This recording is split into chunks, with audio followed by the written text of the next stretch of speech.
إن الحمد لله نحمده ونستعينه ونستغفره ونؤمن به ونتوكل عليه ونعوذ بالله من شرور أنفسنا ومن سيئات أعمالنا من يهده الله فلا مضل له ومن يضلله فلا هادي له ونشهد أن لا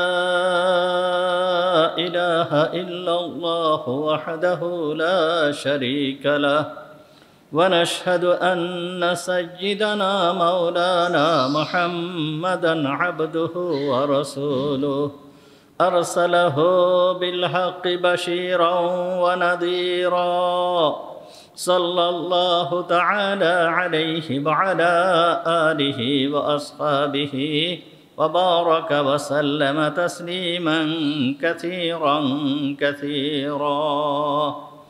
أما بعد فأعوذ بالله من الشيطان الرجيم بسم الله الرحمن الرحيم قال بل سولت لكم أنفسكم أمرا فصبر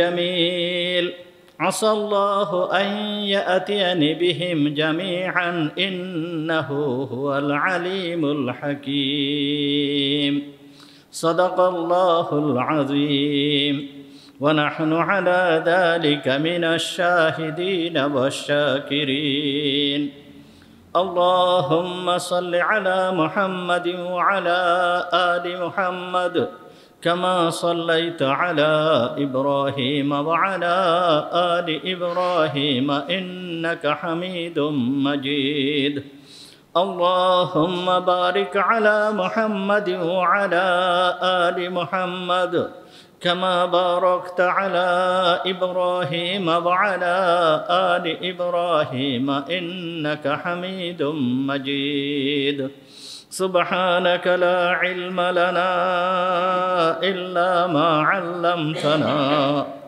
اللهم انفعنا بما علمتنا فعلمنا ما ينفعنا وزدنا علما رب اشرح لي صدري ويسر لي أمري واحلل عقدة من لساني يفقهوا قولي اللهم طهر قلوبنا عن غيرك ونفر قلوبنا بنور معرفتك ربنا تقبل منا إنك أنت السميع العليم وتب علينا إنك أنت التواب الرحيم সমস্ত প্রশংসা সেই মহান রব্বুল আলামিনের জন্য যিনি আমাদেরকে আজকের এই পবিত্র জুমার দিনে জুমার নামাজ পড়তে আসার তৌফিক দান করেছেন এই জন্য আমরা সবাই বলি আলহামদুলিল্লাহ।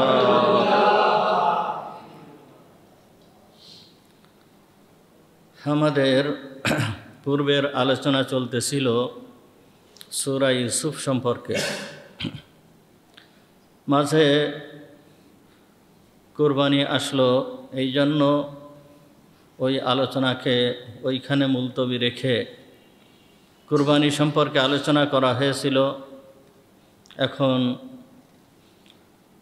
আজ থেকে শুরু করছি, আল্লাহ তাআলা যদি তৌফিক দান করেন তাহলে এই সূরা ইউসুফের থেকেই আলোচনা করা হবে ইনশাআল্লাহ।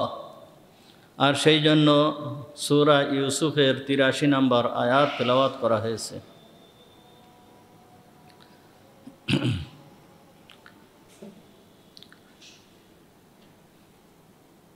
এর আগে বলা হয়েছিল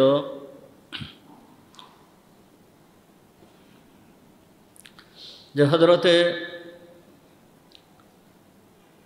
ইয়াকুব আলাইহিস সালাম তার সন্তানদেরকে দ্বিতীয়বার মিশরে প্রেরণ করেছিলেন। দ্বিতীয়বার মিশরে প্রেরণ করার পরে যখন তারা গিয়েছিল, ইউসুফ আলাইহিস সালাম ওই সময় উনি একটাই করেছিলেন যে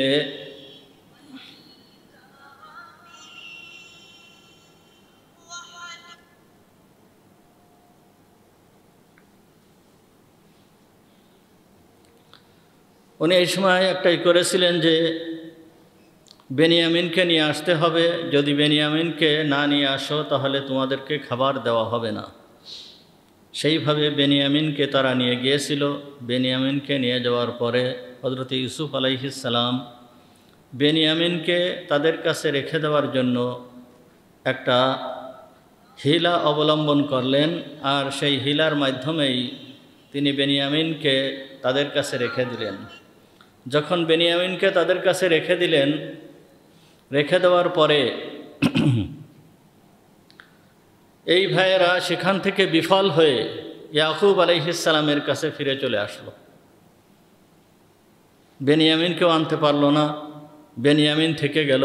ইউসুফ আলাইহিস সালাম তো মিশর আগের থেকেই রয়ে গিয়েছেন, এবং তার বড় ভাই রুবেল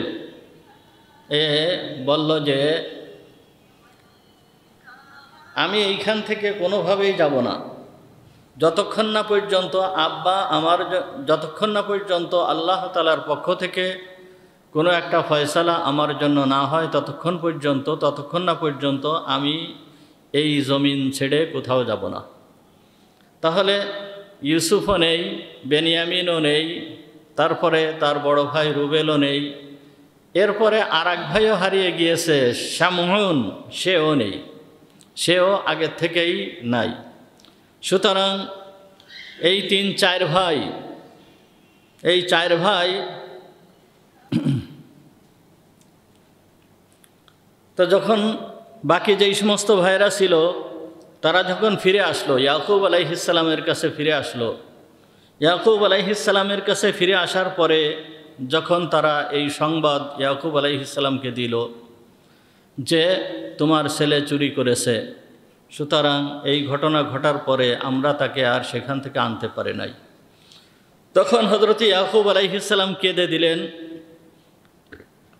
কেঁদে দিয়ে বলতেছেন যে তোমরা যতবারই আমার থেকে পৃথক হয়ে গিয়েছো ততবারই তোমরা একজন ভাইকে হারিয়ে ফেলেছো।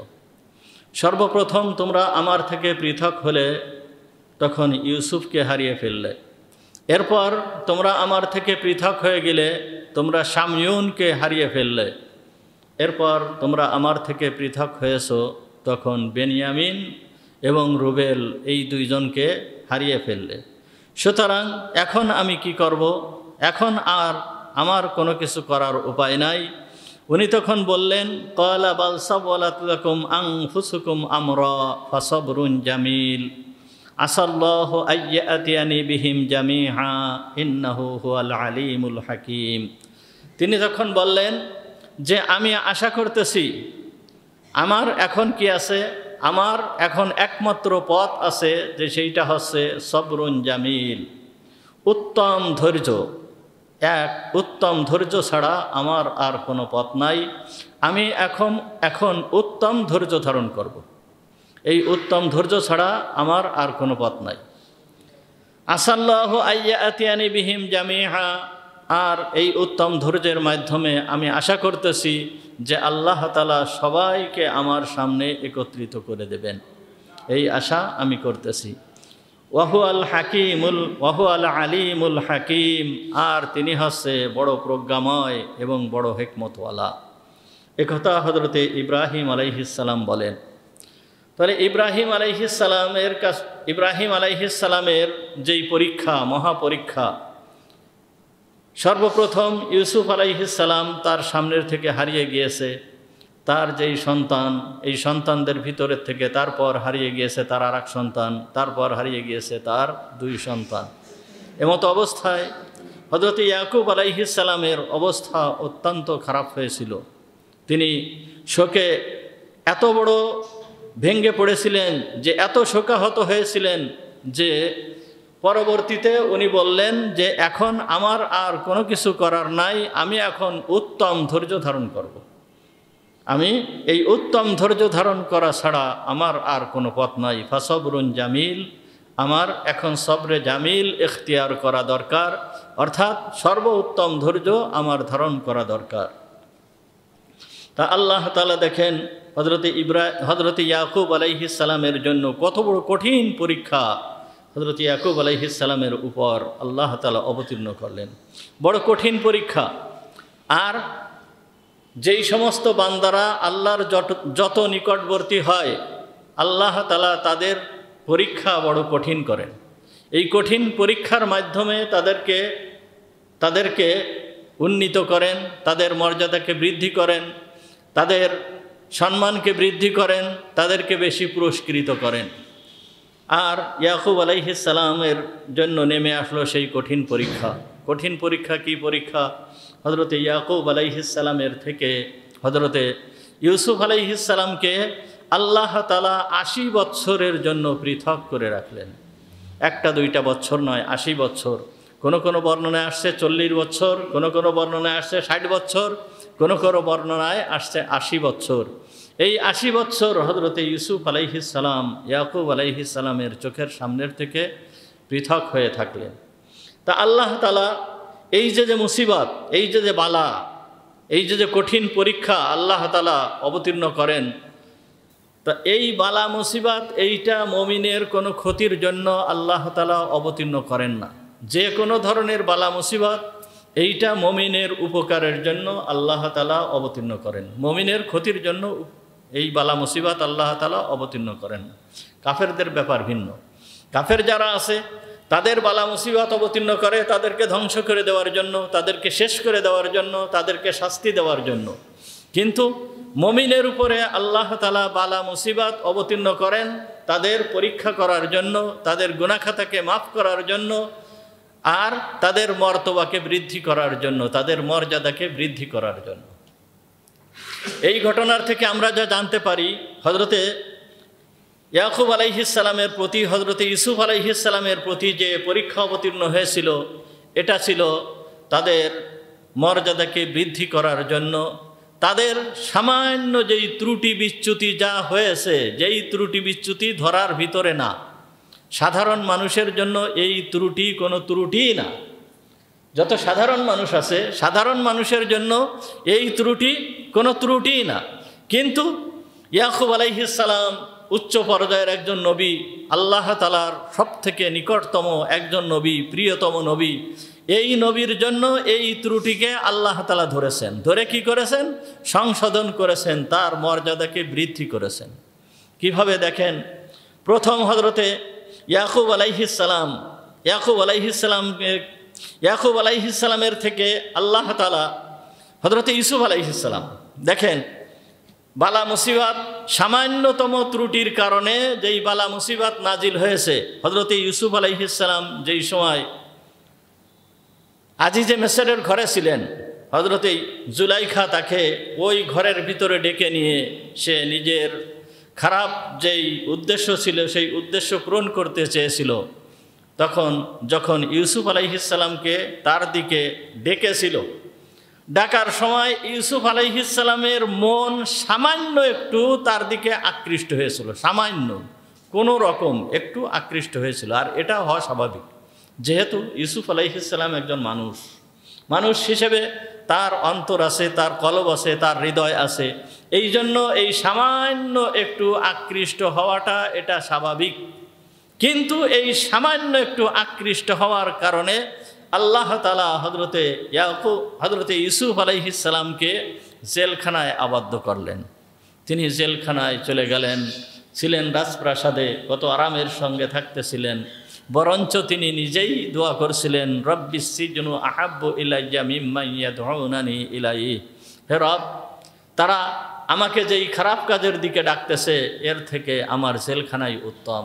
আল্লাহ তাআলা তাকে জেলখানায় দিয়ে দিলেন। কিন্তু এই যে মনের ভিতরে মনটা সামান্য একটু ওই দিকে যাওয়া, এইটা কিন্তু সাধারণ মানুষের জন্য কোনো ত্রুটি বিচ্যুতি কোনো কিছুই নয়। কিন্তু যেহেতু তিনি নিকটবর্তী মানুষ, হযরতে ইউসুফ আলাইহিস সালাম একজন নবী, এই জন্য তাকে জেলখানায় আবদ্ধ করলেন। জেলখানায় যাওয়ার পরে আপনারা ঘটনা পিছনে শুনে আসছেন, আলোচনা করা হয়েছে। জেলখানায় যাওয়ার পরে ওই যে দুইজন ব্যক্তি স্বপ্নে দেখেছিল, দুই ব্যক্তির স্বপ্নের ব্যাখ্যা করে দিলেন। এক ব্যক্তির ব্যাখ্যা করে দিলেন যে সে আবার চাকরিতে বহাল হবে, আরেকজনকে শুলিতে চড়ানো হবে। যেই ব্যক্তি চাকরিতে বহাল হবে সেই ব্যক্তিকে উদ্দেশ্য করে হযরত ইউসুফ আলাইহিস সালাম বলেছিল যে উযকুরনি ইনদা রাব্বিক, তুমি তোমার মালিকের নিকট, বাদশার নিকট আমার কথাটা একটু স্মরণ করো। অর্থাৎ তুমি যখন চাকরিতে বহাল হবে, বাদশার কাছে আবার ফিরে যাবে, তখন আমার কথাটা একটু বলো যে নিরপরাধ একজন লোক জেলখানায় আটক রয়েছে, সে যেন আমার কথাটা একটু ব্রেনে রাখে। এই কথা হযরত ইউসুফ আলাইহিস সালাম বলেছিল। যখন হযরত ইউসুফ আলাইহিস সালাম এই কথাটা ওই যার স্বপ্নের ব্যাখ্যা করে দিয়েছিল তাকে বলেছিল, আল্লাহ তাআলার এই কথাটা পছন্দ হয় নাই। তখন আল্লাহ তাআলা কি করেছিল? ফাআনসাহুশ শাইতান, যখন সে চলে গিয়েছিল শয়তান তাকে এই কথাটা ভুলাই দিয়েছিল। ফাআনসাহুশ শাইতানু যিকরা রাব্বিহ, শয়তান তাকে এই কথাটা ভুলাই দিয়েছিল যে মালিকের কাছে, বাদশার কাছে এই কথাটা সে বলবে, এই কথাটা শয়তান ভুলাই দিয়েছিল। ফালাবিসা ফিস সিজনি বিদআ সিনিন, অতঃপর সে হযরত ইউসুফ আলাইহিস সালাম জেলখানায় আরও অনেক বছর পর্যন্ত তার থাকা লাগলো। যে ইউসুফ আলাইহিস সালাম আল্লাহকে বলবে, আল্লাহকে না বলে সে একজন মানুষকে কেন বলল? আল্লাহ নিজেই করতেছেন যে আমাকে বাদ দিয়ে তুমি অন্য আর একজনের কাছে গেলে কেন? সুতরাং তোমার আরও বেশ কিছুদিন জেলখানায় থাকা লাগবে। এই জন্য তার আরও অনেক দিন পর্যন্ত জেলখানায় অবস্থান করা লাগলো। এটা হচ্ছে বিশেষ ক্ষেত্রে, নবীদের ক্ষেত্রে যে যত নিকটতম হয় আল্লাহ তাআলা তাকে সেইভাবে পরীক্ষা করেন। যাই হোক, এইভাবে জেলখানায় থাকার পরে হযরত ইউসুফ আলাইহিস সালাম আবার যখন আল্লাহ তাআলার মর্জি হয়েছে তখন তিনি বের হয়ে আসছেন। হযরত ইয়াকুব আলাইহিস সালামের উপরে এই যে কঠিন পরীক্ষা, ইয়াকুব আলাইহিস সালামের থেকে হযরত ইউসুফ আলাইহিস সালামকে তার অন্যান্য ভাইদেরকে দীর্ঘদিন পর্যন্ত আল্লাহ তাআলা পৃথক করে রাখছেন। এই কথা আল্লাহ তাআলাই বলতেছেন, এ কথা আল্লাহ তাআলাই বলতেছেন। হযরতে ইয়াকুব আলাইহিস সালামের কাছে আল্লাহ তাআলা একবার ওহী প্রেরণ করেন। আওহাল্লাহু ইলা ইয়াকুব, আল্লাহ তাআলা ইয়াকুব আলাইহিস সালামের কাছে ওহী প্রেরণ করলো। আতাদরি লিমা আকাবতুকা, তুমি কি জানো আমি তোমাকে কেন এই শাস্তি দিয়েছি? আল্লাহ তাআলা ইয়াকুব আলাইহিস সালামকে বলতেছে, তুমি কি জানো আমি তোমাকে কেন এই শাস্তি দিয়েছি?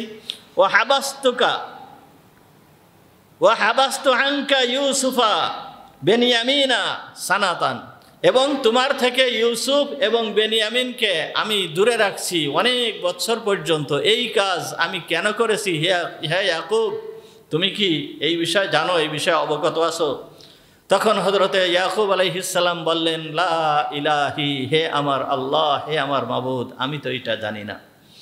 তখন আল্লাহ তাআলা হযরতে ইয়াকুব আলাইহিস সালামকে বললেন যে তুমি একটা দুম্বা জবাই করে সেই দুম্বা রান্না করে খেয়েছিলে। তোমার প্রতিবেশী জানতো যে তুমি একটা দুম্বা জবাই করেছিলে এবং সেই দুম্বা তোমরা খেয়েছিলে, কিন্তু ওইখান থেকে তুমি তোমার প্রতিবেশীকে দাও নাই, ওইখান থেকে তুমি তোমার প্রতিবেশীকে দাও নাই। সুতরাং এই জন্যই ইউসুফকে আমি তোমার থেকে এতদিন দূরে রেখেছি। দেখেন, এইটা সাধারণ মানুষের জন্য কোনো ত্রুটি না, কিন্তু তারপরও নবীর জন্য নবীকে আল্লাহ তাআলা ধরেছেন। সুতরাং এর থেকে জানতে পারলাম, যদি আমাদের কোনো কিছু রান্না করা হয়, কোনো কিছু খাবার দাবারের ব্যবস্থা করা হয়, তাহলে প্রতিবেশীকে দিয়ে খাওয়া উচিত, প্রতিবেশীকে দিয়ে খেতে হবে। এমনকি মুহাম্মদুর রাসূলুল্লাহ সাল্লাল্লাহু আলাইহি ওয়াসাল্লাম বলেছেন, তোমরা যখন তরকারি রান্না করো তখন তরকারির ভিতরে ঝোল একটু বেশি দাও। গোশ বা অন্যান্য জিনিস তুমি দিতে না পারলেও অন্তত কমপক্ষে ঝোল একটু বেশি দাও। তাহলে কি হবে? এই ঝোল বেশি দিয়ে তোমার প্রতিবেশীকেও তুমি শরিক করতে পারবে। এই জন্য তুমি তোমার প্রতিবেশীকে শরিক করো। তাহলে প্রতিবেশীর হক বড় মারাত্মক ধরনের হক। এই জন্য হুজুর আকরাম সাল্লাল্লাহু আলাইহি ওয়াসাল্লাম প্রতিবেশীর হক সম্পর্কে অত্যন্তভাবে আমাদেরকে সতর্ক করেছেন।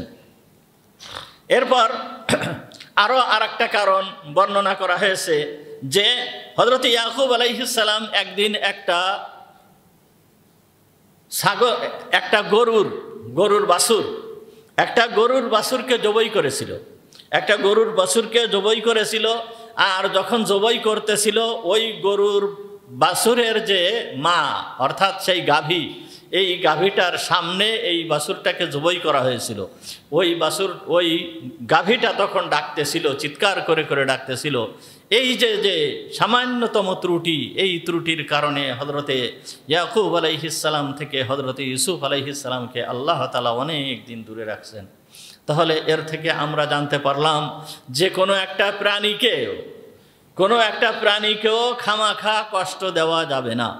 কোনো একটা প্রাণীকে খামাখা কষ্ট দেওয়া যাবে না, একটা প্রাণীকেও কষ্ট দেওয়া যাবে না, এমনকি একটা গাছকেও খালি কষ্ট দেওয়া যাবে না, অনর্থকভাবে একটা গাছকেও কষ্ট দেওয়া যাবে না। হাদিস আসছে বনী ইসরাইল বংশের 2টা মহিলা ছিল। 2টা মহিলার কথা বুখারী শরীফের বর্ণনায় হাদিসের ভিতরে আসছে যে একটা মহিলা সে অত্যন্ত ইবাদত গুজার ছিল, সে নামাজ পড়তো, রোজা রাখতো, ঠিক মতন আল্লাহর ইবাদত করত, কিন্তু সে একটা বিড়ালকে আটকায় রেখেছিল ঘরের ভিতরে। এই বিড়ালকে আটকায় রাখার কারণে এই বিড়ালটা না খেয়ে মারা গিয়েছিল। এই কারণে মুহাম্মদুর রাসূলুল্লাহ সাল্লাল্লাহু আলাইহি ওয়াসাল্লাম ওই মহিলা সম্পর্কে ফয়সালা দিয়েছেন যে এই মহিলা জাহান্নামী। আরেকটা মহিলা, ওই বনী ইসরাইল বংশের আরেকটা মহিলা, যেই মহিলা ছিল অত্যন্ত খারাপ চরিত্রের মহিলা, এই মহিলা একটা পিপাসিত কুকুরকে পানি পান করাইছিল। এই পানি পান করানোর কারণে আল্লাহ তাআলা ওই মহিলাকে ঈমান নসিব করেছিল।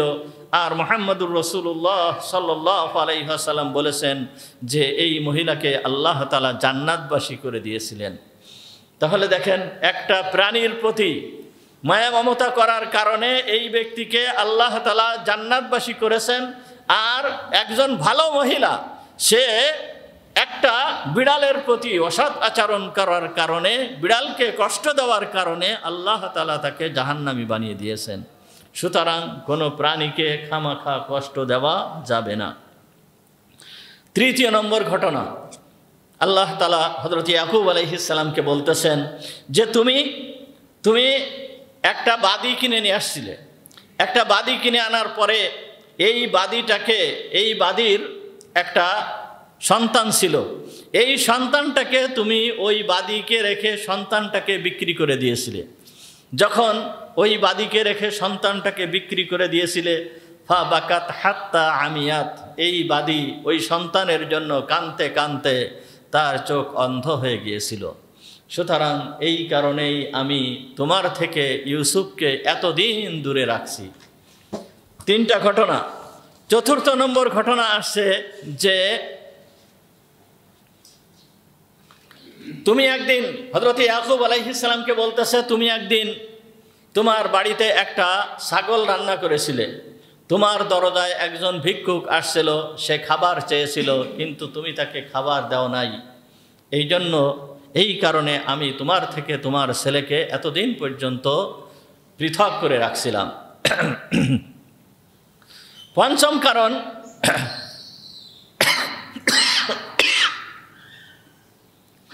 এই কারণটা আপনাদেরকে আগেই বলা হয়েছে যে হযরতে ইউসুফ আলাইহিস সালামের থেকে হযরতে ইয়াকুব আলাইহিস সালামের দূরে রাখার যে কারণ, মূল যেই কারণ, এই কারণটা আগেও আপনাদেরকে বলা হয়েছে যে হযরতে ইউসুফ আলাইহিস সালাম তখন ছোট্ট বালক ছিলেন।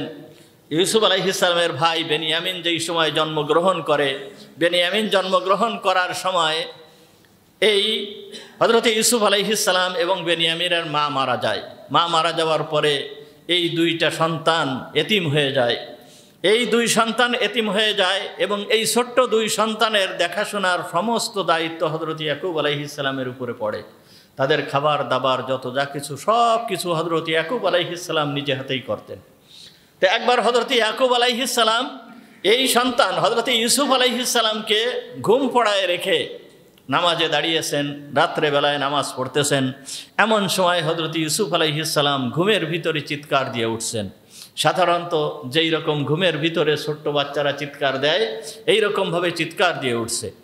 যখন চিৎকার দিয়ে ওঠার সঙ্গে সঙ্গে হযরত ইয়াকুব আলাইহিস সালামের চোখ যেইখানে থাকা দরকার নামাজের ভিতরে, সেইখান থেকে ইউসুফের দিকে একবার চোখটা গিয়েছে। যাওয়ার সঙ্গে সঙ্গে আবার ইয়াকুব আলাইহিস সালাম চোখটাকে ফিরিয়ে নিয়ে আসছে। তাহলে ত্রুটি কতটুকু একটু দেখেন, চিন্তা করে দেখেন। ইয়াকুব আলাইহিস সালাম নামাজ পড়তেছে, নামাজ পড়া অবস্থায় ইউসুফ আলাইহিস সালাম একটু চিৎকার দিয়ে উঠছে, চিৎকার দেওয়ার সঙ্গে সঙ্গে চোখটাকে একটু ওই দিকে নিয়ে আবার ফিরে নিয়ে আসছেন। এতটুকু ত্রুটি, এর কারণে নামাজও ভঙ্গ হয় না, এর কারণে নামাজ ভঙ্গ হয় না, নামাজ ভেঙে যায় না। কিন্তু যেহেতু ইয়াকুব আলাইহিস সালাম নবী, এই কারণে আল্লাহ তাআলা হযরতে জিবরিল আমিন আলাইহিস সালামকে ওই সময় নির্দেশ দিলেন, হে জিবরিল, তুমি দেখো আমার খলিল, আমার নবী, সে আমার সঙ্গে আলাপে মগ্ন, সে আমার জন্য নামাজ আদায় করতেছে আর তার মন চলে গিয়েছে আর একদিকে। সুতরাং সে আমার সঙ্গে যখন নামাজে মগ্ন রয়েছে আর তার মন চলে গেছে যেই দিকে, ওই ছেলেকে আমি তার থেকে পৃথক করে রাখবো, অনেক বছর পর্যন্ত আমি তার থেকে পৃথক করে রাখবো।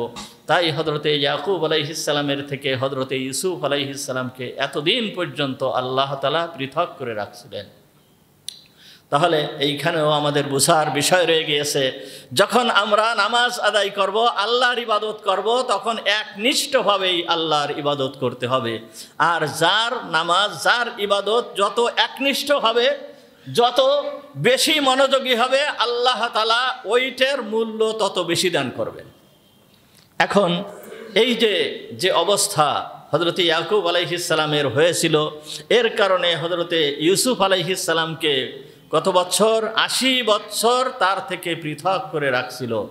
তাহলে ইয়াকুব আলাইহিস সালামের উপরে এই যে মুসিবত অবতীর্ণ হলো, এই মুসিবত কি ইয়াকুব আলাইহিস সালামকে শাস্তি দেওয়ার জন্য?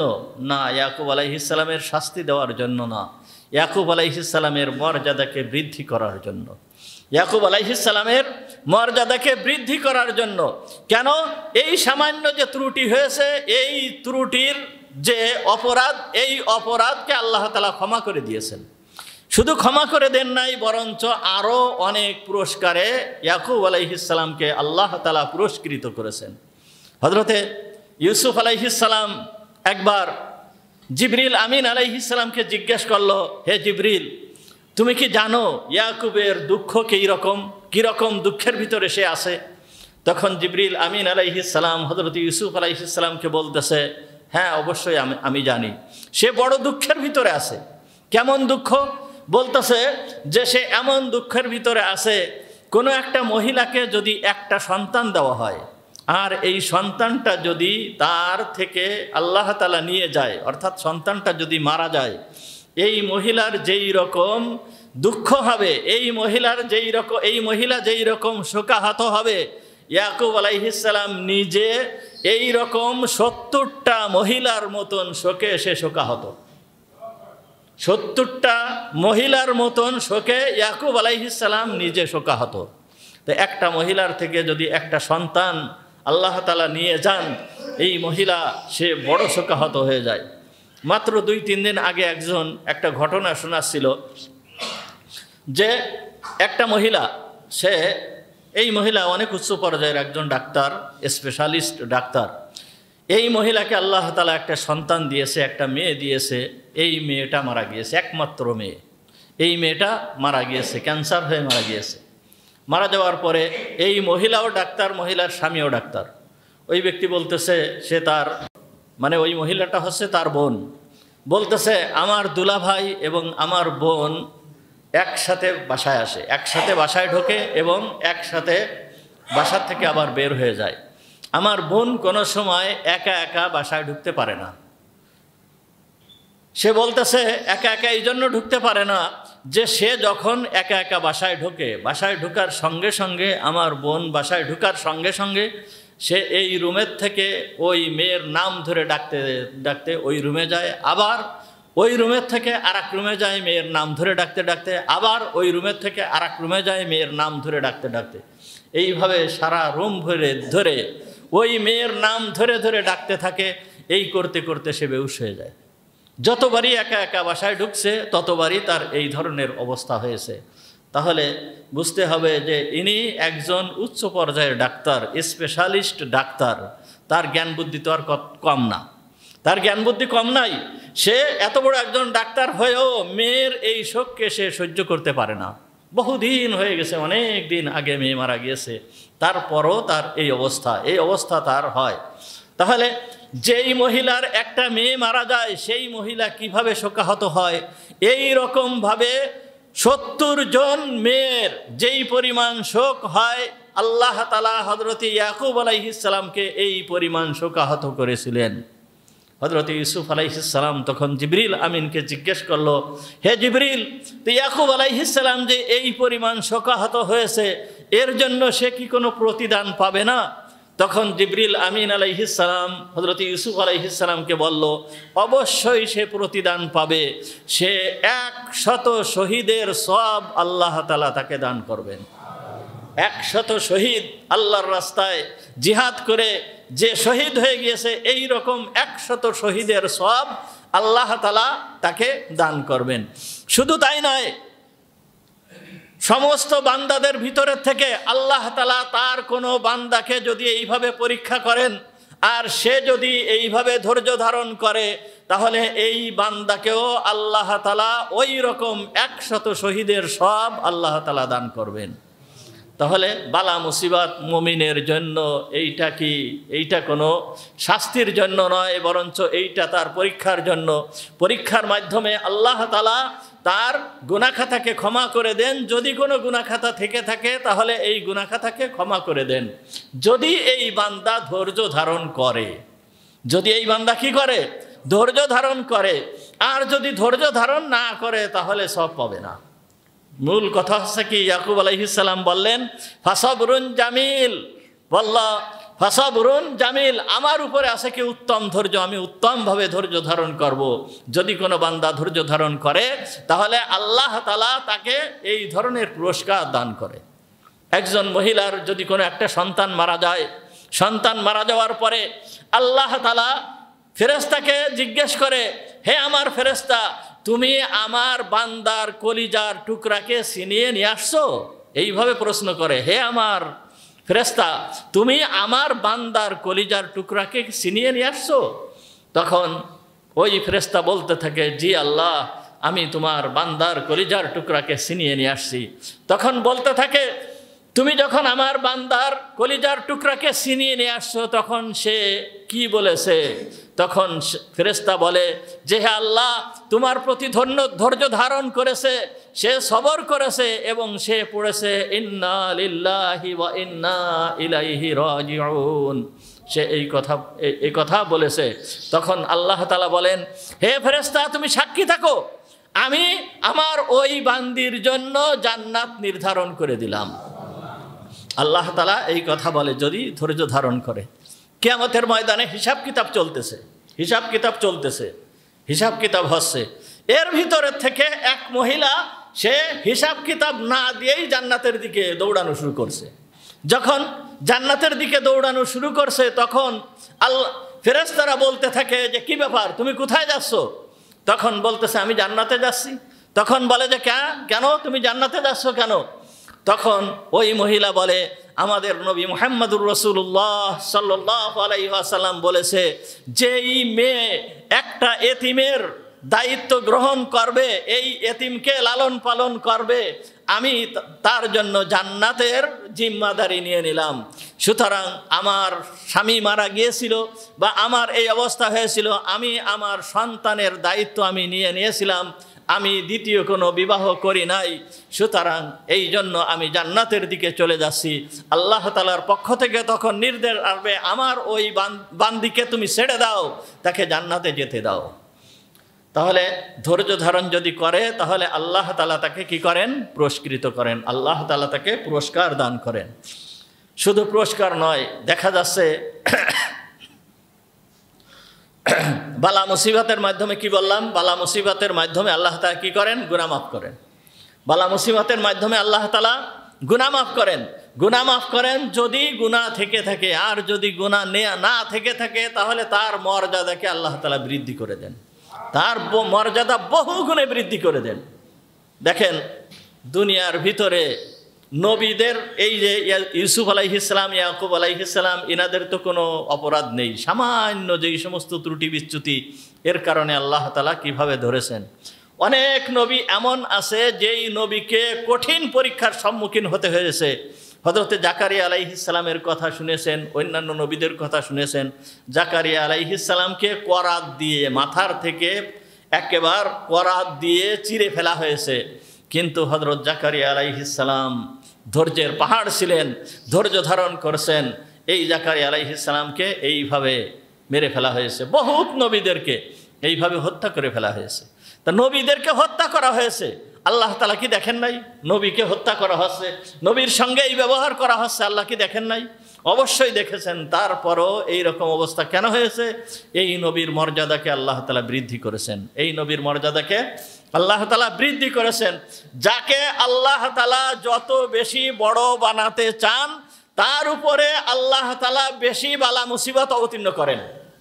আমরা অনেক সময় একটু বালা মুসিবত দেখলেই ভেঙে পড়ি যে আল্লাহ তাআলা আমার উপরে এই ধরনের বালা মুসিবত অবতীর্ণ করতেছে, আল্লাহ তাআলা আমার সঙ্গে এইরকম ধরনের ব্যবহার করতেছে, এই রকম বিপদ আমার আসতেছে। আমি তো কোনো অন্যায় কাজ করিনি, আমি সুদ খাই না, ঘুষ খাই না, নামাজ পড়ি, এ করি তা করি, কিন্তু আমার উপরে আল্লাহ তাআলা এত বালা মুসিবত দিচ্ছেন কেন? আপনার উপরে বালা মুসিবত দিচ্ছেন আল্লাহ তাআলা আপনার মর্যাদাকে বৃদ্ধি করার জন্য। আপনি ধৈর্য ধারণ করেন কি করেন না এটা দেখার জন্য। এইটে আপনি যদি ধৈর্য ধারণ করেন তাহলে অবশ্যই আল্লাহ তাআলা আপনার মর্যাদাকে বৃদ্ধি করবেন। মুহাম্মদুর রাসূলুল্লাহ সাল্লাল্লাহু আলাইহি ওয়াসাল্লামের মতন শ্রেষ্ঠতম ব্যক্তিত্ব তো দুনিয়া আর কেউ নাই। কি আছে? এত প্রিয় আল্লাহর প্রিয় বান্দা আর কেউ আছে দুনিয়ায়? আর একটাও নাই। হুজুর আকরাম সাল্লাল্লাহু আলাইহি ওয়াসাল্লামের মতন শ্রেষ্ঠ ব্যক্তিত্ব দুনিয়ায় আর একটাও নাই। এবং আল্লাহর কাছে সবথেকে প্রিয় ব্যক্তি মুহাম্মদুর রাসূলুল্লাহ সাল্লাল্লাহু আলাইহি ওয়াসাল্লাম। এই ব্যক্তির উপরে যেই পরিমাণ বালা মুসিবত অবতীর্ণ হয়েছে পৃথিবীর কারোর উপরে এই রকম বালা মুসিবত অবতীর্ণ হয় নাই। দেখেন হুজুর আকরাম সাল্লাল্লাহু আলাইহি ওয়াসাল্লাম যখন মাতৃগর্ভে, তখন ওনার পিতা মারা গেছেন। কি পিতাকে দেখছে? হুজুর আকরাম সাল্লাল্লাহু আলাইহি ওয়াসাল্লাম পিতাকে দেখছে? পিতাকে দেখে নাই। কোনো সন্তানের যদি পিতা মারা যায়, দুনিয়ার সমস্ত মানুষ যদি তার পিতা হয়, সমস্ত পিতা হয়ে যদি তাকে স্নেহ করে, কিন্তু ওই পিতার মতন স্নেহ কেউ দিতে পারবে না, কখনোই সে ওই ধরনের স্নেহ পাবে না। কিন্তু মুহাম্মদুর রাসূলুল্লাহ সাল্লাল্লাহু আলাইহি ওয়াসাল্লাম পিতার স্নেহ পাওয়া তো দূরের কথা, একেবার মাতৃগর্ভে থাকা অবস্থায় বাপ মারা গিয়েছে, পিতাকে দেখেনি। তারপর মা এই সন্তানটাকে নিয়ে ওই বাপের কবর জিয়ারত করার জন্য মদিনায় আসলেন। মদিনায় যখন আসলেন, বাপের কবরকে দেখায় নিয়ে যখন আব্বার কবর দেখছেন, মুহাম্মদুর রাসূলুল্লাহ সাল্লাল্লাহু আলাইহি ওয়াসাল্লাম এই কবর জড়িয়ে ধরে কি পরিমাণ ক্রন্দন করেছিল, কি পরিমাণ ক্রন্দন করেছিল। যাই হোক, এইখান থেকে আসার পথে যখন ফিরে আসতেছিলেন, মক্কার দিকে বাড়িতে ফিরে আসতেছিলেন, পথিমধ্যে ওনার মা ইন্তেকাল করলেন। চিন্তা করেন, শ্রেষ্ঠ নবী, প্রিয় নবী, এই নবী বাড়ির দিকে আসতেছে মক্কার থেকে মদিনায়, এই পথে মাঝখানে পথের মধ্যে এই মা ইন্তেকাল করলেন। তাহলে কত বড় দুঃখ, কত বড় কষ্ট। এইভাবে উনি চলে আসলেন মক্কায়। একজন বাদী ছিল, তার সাথে উনি চলে আসলেন, মক্কায় চলে আসলেন। মক্কায় চলে আসার পরে যখন ওনার বয়স, মক্কায় এসে ওনার দায়িত্ব গ্রহণ করলো কে? ওনার দাদা আব্দুল মুত্তালিব দায়িত্ব গ্রহণ করলো। আব্দুল মুত্তালিব দায়িত্ব গ্রহণ করলো মাত্র 2 বছর। এই 2 বছর পরেই উনি মারা গেলেন। এরপরে দায়িত্ব গ্রহণ করলো তার চাচা আবু তালিব। এই আবু তালেবের তত্ত্বাবধানে উনি থাকলেন। আবু তালেবের তত্ত্বাবধানে থেকে ওনার বয়স যখন 25 বছর হলো, তখন আবু তালিব হযরতে খাদিজা আলাইহিস সালাম এর সাথে মুহাম্মদুর রাসূলুল্লাহ সাল্লাল্লাহু আলাইহি ওয়াসাল্লামের বিবাহ দিয়ে দিলেন। হযরত খাদিজা রাদিয়াল্লাহু তাআলা আনহা, উম্মুল মুমিনিন হযরতে খাদিজা রাদিয়াল্লাহু তাআলা আনহার সাথে তাকে বিবাহ দিয়ে দিলেন। বিবাহ দেওয়ার পরে হুজুর আকরাম সাল্লাল্লাহু আলাইহি ওয়াসাল্লামের থেকে খাদিজার 4টা মেয়ে সন্তান জন্মগ্রহণ করেছিল। জাইনাব, কুলসুম, রোকেয়া, ফাতিমা, এই 4টা সন্তান জন্মগ্রহণ করেছিল, মেয়ে সন্তান। আর 3টা পুত্র সন্তান জন্মগ্রহণ করেছিল। মুহাম্মদুর রাসূলুল্লাহ সাল্লাল্লাহু আলাইহি ওয়াসাল্লামের জীবদ্দশায় 2টা মেয়েকে সর্বপ্রথম বিবাহ দিয়েছিল নিজের চাচতো ভাই আবু তালেব, হচ্ছে হুজুর সাল্লাল্লাহু আলাইহি ওয়াসাল্লামের কি চাচা, এই চাচা তো ভাই, দুই ভাইয়ের সঙ্গে দুইটে মেয়ে বিবাহ দিয়েছিল। হজরতে কুলসুম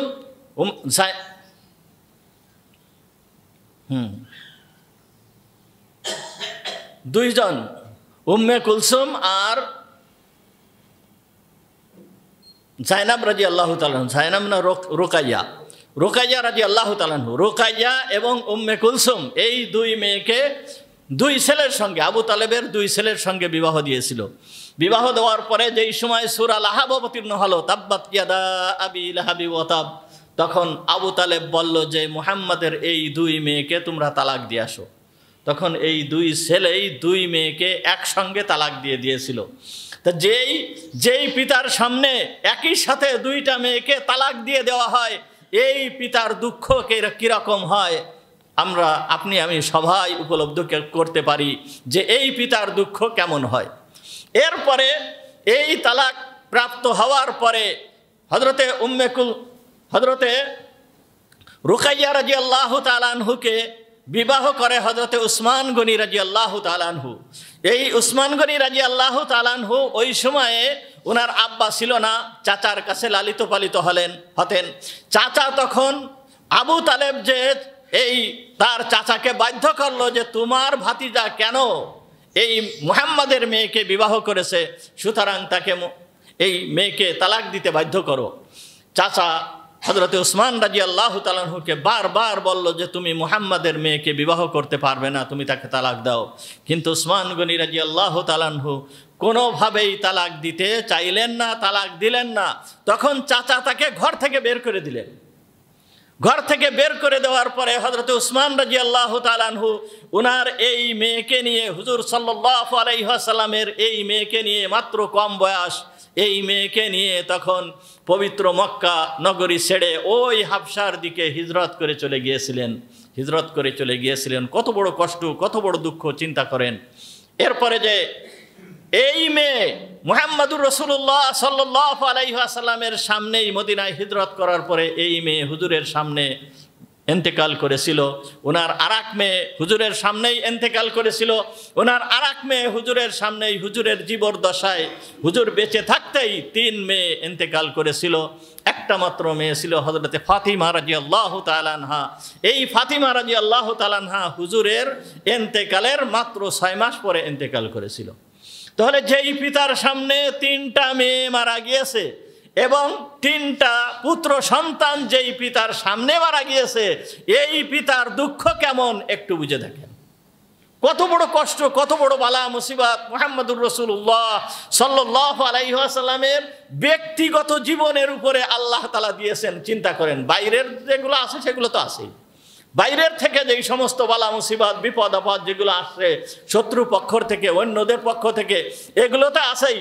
ব্যক্তিগতভাবে মুহাম্মদুর রাসূলুল্লাহ সাল্লাল্লাহু আলাইহি ওয়াসাল্লামের উপরে বালা মুসিবত কিভাবে অবতীর্ণ হয়েছে এইগুলো একটু চিন্তা করে দেখেন। কিসের জন্য? মুহাম্মদুর রাসূলুল্লাহ সাল্লাল্লাহু আলাইহি ওয়াসাল্লাম সবথেকে শ্রেষ্ঠ ব্যক্তিত্ব, সবথেকে বড় ব্যক্তিত্ব, এই জন্য আল্লাহ তাআলা তাকে পরীক্ষাও করেছেন ওইভাবে। হুজুর আকরাম সাল্লাল্লাহু আলাইহি ওয়াসাল্লাম ইন্তেকাল করলেন। ইন্তেকাল করে যাওয়ার পরে দেখেন কি কত বড় ধরনের বালা মুসিবত অবতীর্ণ হয়েছে। হুজুর ইন্তেকাল করেছেন। হুজুর ইন্তেকাল করার পরে বড় বড় যেই সমস্ত ব্যক্তিগুলো ছিল, বড় বড় উচ্চ পর্যায়ের ব্যক্তিগুলো, একমাত্র আবু বকর সিদ্দিক রাদিয়াল্লাহু তাআলা আনহু ইনি বিছানায় মারা গিয়েছেন। 2 বছর 3 মাস খিলাফত পরিচালনা করার পরে উনি স্বাভাবিক অবস্থায় বিছানায় মারা গিয়েছেন। এরপরে খলিফা নিযুক্ত হয়েছে হযরতে ওমর রাদিয়াল্লাহু তাআলা আনহু। এই ওমর রাদিয়াল্লাহু তাআলা আনহু বিছানায় মারা যান নাই। ফজরের নামাজের সময় নামাজ পড়াচ্ছিলেন, নামাজ পড়াবেন, নামাজের কাতার উনি ঠিক করতেন। নামাজের কাতার ঠিক করার পরে যখন নামাজে দাঁড়িয়েছেন, নিয়ত করার সঙ্গে সঙ্গে আবু লুলু নামে একজন মাজুসি অগ্নিপূজক, যে মদিনায় থাকতো, এই অগ্নিপূজক এসে ওমর রাদিয়াল্লাহু তাআলা আনহুর পিছন দিয়ে বর্ষা মেরে হযরতে ওমর রাদিয়াল্লাহু তাআলা আনহুকে ওনার পেটে বর্ষা মারেন, বর্ষা মারার সঙ্গে সঙ্গে পেটের নাড়িভুড়ি বের হয়ে যায়, হযরত ওমর রাদিয়াল্লাহু তাআলা আনহু পড়ে যান, পড়ে যাই বেহুশ হয়ে গেলেন। এইভাবে হযরত ওমর রাদিয়াল্লাহু তাআলা আনহুকে শহীদ করে দেওয়া হয়েছে। তাহলে ওমর রাদিয়াল্লাহু তাআলা আনহু কি হয়েছেন? শহীদ হয়েছেন। এরপরে আসছে হযরতে উসমান গনি রাদিয়াল্লাহু তাআলা আনহু। এই উসমান গনি রাদিয়াল্লাহু তাআলা আনহু দেখেন কোন পর্যায়ের একজন ব্যক্তি ছিলেন। উসমান গনি রাদিয়াল্লাহু তাআলা আনহুকে মুহাম্মদুর রাসূলুল্লাহ সাল্লাল্লাহু আলাইহি ওয়াসাল্লামের পক্ষ থেকে উপাধি দেওয়া হয়েছিল জিন নুরাইন, অর্থাৎ দুই নূরের অধিকারী। উসমান রাদিয়াল্লাহু তাআলা আনহুর কথা আগে বললাম যে হুজুরের এক মেয়েকে উসমান রাদিয়াল্লাহু তাআলা আনহু বিবাহ করলেন। বিবাহ করার পরে উনি হাবশা থেকে ফিরে আসলেন। ফিরে আসার পরে উনি মদিনায় হিজরত করলেন। মদিনায় হিজরত করার পরে যেই সময় এই উহুদের বদরের যুদ্ধ চলতেছিল, এই সময় হযরত উসমান গনি রাদিয়াল্লাহু তাআলা আনহুর স্ত্রী অসুস্থ হয়ে পড়লেন। তখন হযরত উসমান রাদিয়াল্লাহু তাআলা আনহুকে হুজুর বললেন যে তোমার যুদ্ধে যাওয়া লাগবে না, তুমি তার সেবা করো। সে ওনার স্ত্রীর সেবা করতেছিল, ওই অবস্থায় ওনার স্ত্রী মারা গেলেন। স্ত্রী মারা যাওয়ার পরে মুহাম্মদুর রাসূলুল্লাহ সাল্লাল্লাহু আলাইহি ওয়াসাল্লাম আসলেন। আসার পরে ওনার দ্বিতীয় মেয়েকে উম্মে কুলসুমকে উসমান রাদিয়াল্লাহু তাআলা আনহুর সাথে বিবাহ দিয়ে দিলেন। তাহলে এক নবীর দুইজন মেয়ে, শ্রেষ্ঠ নবীর দুইজন মেয়ে, একজন ব্যক্তি বিবাহ করেছেন। এই রকম ব্যক্তি পৃথিবীতে আর নেই, পৃথিবীতে একটাও নেই, একটাও আসে নাই, আর কিয়ামত পর্যন্ত আসবেও না। কি কোনো একজন নবীর দুই মেয়েকে কোনো একজন ব্যক্তি বিবাহ করেছে, এই রকম ব্যক্তি দুনিয়ায় একজন নেই। আর এই ব্যক্তি মুহাম্মদুর রাসূলুল্লাহ সাল্লাল্লাহু আলাইহি ওয়াসাল্লামের দুই মেয়েকে বিবাহ করেছে। তাহলে এই ব্যক্তির মর্যাদা কোথায়, কোন পর্যায়ের ব্যক্তি? হযরত উসমান গনি রাদিয়াল্লাহু তাআলা আনহু। এই রকম ব্যক্তিকে নির্মমভাবে শহীদ করে দেওয়া হয়েছে। আপনাদেরকে আগে বলা হয়েছে মুহাম্মদুর রাসূলুল্লাহ সাল্লাল্লাহু আলাইহি ওয়াসাল্লাম উহুদ পাহাড়ের উপরে উঠেছেন। যখন উহুদ পাহাড়ের উপরে উঠেছেন, উহুদ পাহাড় একটু কম্পন দিয়েছে, একটু কেঁপে উঠেছে। কেঁপে ওঠার সঙ্গে সঙ্গে মুহাম্মদুর রাসূলুল্লাহ সাল্লাল্লাহু আলাইহি ওয়াসাল্লাম উহুদ পাহাড়কে লক্ষ্য করে বললেন, উসবুত ওয়াহুদ, হে উহুদ তুমি দৃঢ় হয়ে যাও, তুমি শান্ত হয়ে যাও। ফাইন্না আলাইকা নাবিয়্যুন ওয়া সিদ্দীকুন ওয়া শহীদান, কেননা তোমার উপরে রয়েছে একজন নবী, একজন সিদ্দিক এবং দুইজন শহীদ। একজন নবী, একজন সিদ্দিক এবং দুইজন শহীদ। অর্থাৎ হুজুর আকরাম সাল্লাল্লাহু আলাইহি ওয়াসাল্লামের সঙ্গে ছিল আবু বকর সিদ্দিক রাদিয়াল্লাহু তাআলা আনহু, ওমর রাদিয়াল্লাহু তাআলা আনহু এবং উসমান রাদিয়াল্লাহু তাআলা আনহু। আবু বকরের সম্পর্কে হুজুর বললেন যে একজন সিদ্দিক রয়েছে, নিজের সম্পর্কে বললেন একজন নবী রয়েছে, আর এই উসমান আর ওমর রাদিয়াল্লাহু তাআলা আনহু সম্পর্কে বললেন যে দুইজন শহীদ রয়েছে তোমার উপরে, সুতরাং তুমি শান্ত হয়ে যাও। তখন উহুদ শান্ত হয়ে গেল। এই উসমান গনি রাদিয়াল্লাহু তাআলা আনহু কেমনভাবে নির্মমভাবে হত্যা করা হয়েছিল আল্লাহ কি দেখেন নাই? যেইভাবে হযরত উসমান গনি রাদিয়াল্লাহু তাআলা আনহুকে হত্যা করা হয়েছে আল্লাহ কি দেখেন নাই? হজের মৌসুম ছিল, হযরত উসমান গনি রাদিয়াল্লাহু তাআলা আনহুর বাড়িকে চারিপাশ দিয়ে অবরুদ্ধ করে রাখা হয়েছিল। 22 দিন পর্যন্ত অবরুদ্ধ করে রাখা হয়েছিল। খানা পর্যন্ত দেওয়া হয় নাই, পানি পর্যন্ত দেওয়া হয় নাই। এই বাড়িতে পানি পর্যন্ত দেওয়া হয় নাই।